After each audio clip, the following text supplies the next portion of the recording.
दोस्तों सेलेक्ट परीक्षा study channel पर स्वागत है, इस्तकबाल है। दोस्तों बीपीएससी ने अपना पोर्टल को फिर एक मर्तबा खोल दिया है।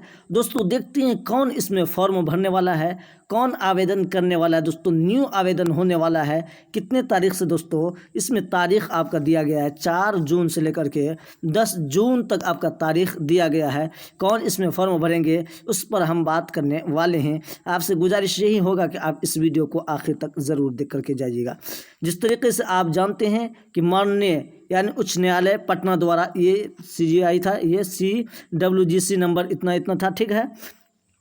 संदीप कुमार झा एवं अन्य बनाम बिहार सरकार, ये बिहार सरकार को लिखा गया था। जिस तरीके से आप जानते हैं कि ये आपका फैसला दिया गया था कितना 29/5/2024 को, यानी पारित आदेश एवं शिक्षा विभाग संकल्प संख्या इतना दिनांक 25/1/2018 के तहत सेवा में लिए गए वैसे अतिथि शिक्षक जो बिहार राज्य विद्यालय अध्यापक, ठीक है, नियुक्ति स्थानांतरण अनुशासनिक कार्रवाई एवं सेवा शर्त नियमावली 2023, ठीक है, के द्वारा उच्च माध्यमिक शिक्षक के पद पर नियुक्त हेतु निर्धारित अर्हता आधारित करते हुए उनको आयोग के विज्ञापन संख्या, यह है विज्ञापन संख्या 22/2024 की में प्रत्येक वर्ष की सेवा अवधि के लिए कितना है, सेवा अवधि के लिए 5 अंक अधिभार देते हुए अधिकतम 25 अंक अधिभार दिया जाना है, ठीक है। जानते हैं जिस तरीके से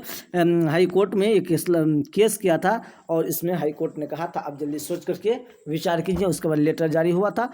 दोस्तों इसमें कहने का खुलासा यही है, अतिथि शिक्षक जो है वो आवेदन करेंगे। इसमें आप इसको पूरा पढ़ सकते हैं। यहाँ देखिए तारीख को आप देखिए, ये 10/6/2024 से लेकर के यानी 4/6/2024 से लेकर के 10/6/2024 तक आवेदन किया क्या है, ऑनलाइन आवेदन कर सकते हैं। कितने ऑनलाइन आवेदन कर सकते हैं, ठीक है। दोस्तों बीपीएससी का ये है वेबसाइट है। अब क्या कहते हैं, अगर आपका एक्सपीरियंस है उसका डॉक्यूमेंट लगाइए और उसके बाद आप फिलअप कीजिए फॉर्म, ठीक है। दोस्तों ये वीडियो आप ज़्यादा से ज़्यादा शेयर करें ताकि दूसरों को भी जानकारी हो।